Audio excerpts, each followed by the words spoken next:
On va regarder le cliché avec vous, Sylvain Rousseau.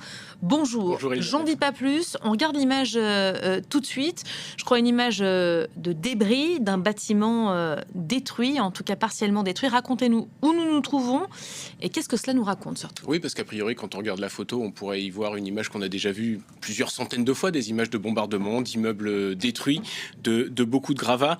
Là, ce qui est intéressant, c'est que c'est le résultat des bombardements iraniens à Dimona, en Israël, une ville de 40 000 habitants dans le désert du Negev. Donc on y voit un immeuble détruit. Il y a une centaine de blessés au cours de ces bombardements. Donc déjà, ce que nous dit cette image, c'est que les missiles iraniens percent malgré tout le dôme de fer. Mais ce qu'on voit sur cette photo, c'est l'un des sites, si ce n'est le site le mieux protégé d'Israël, protégé par un réseau de batteries de défense aérienne extrêmement dense. Pourquoi ? Parce qu'il y a aussi ce qu'on ne voit pas sur cette photo, c'est ce qu'il y a à moins de 10 km de l'endroit où elle a été prise.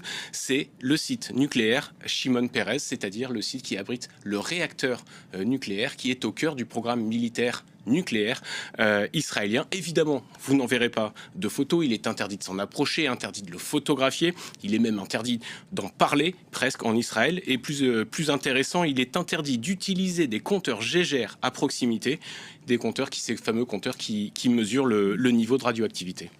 C'est donc le programme nucléaire militaire israélien qui a été visé ces derniers jours. Alors, il s'agit d'une réaction en fait des Iraniens au bombardement la veille du site de Natanz. Les Israéliens ont dit que c'était pas eux qui avaient bombardé, les Américains n'ont pas encore communiqué là-dessus.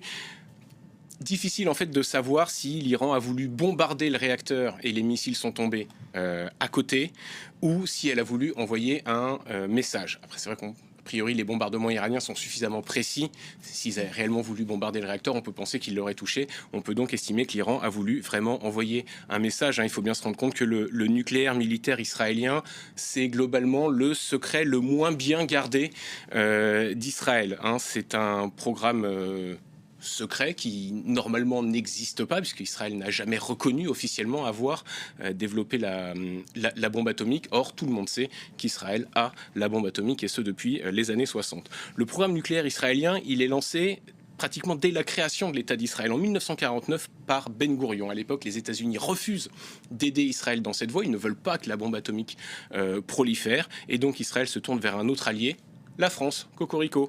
La France qui a plusieurs enjeux également là-dedans. D'abord, il y a un enjeu mémoriel pour la France, c'est effacer les déportations et les exactions commises par le régime de Vichy. Il faut rappeler qu'en 1949, évidemment, on sort encore du traumatisme de la Deuxième Guerre mondiale.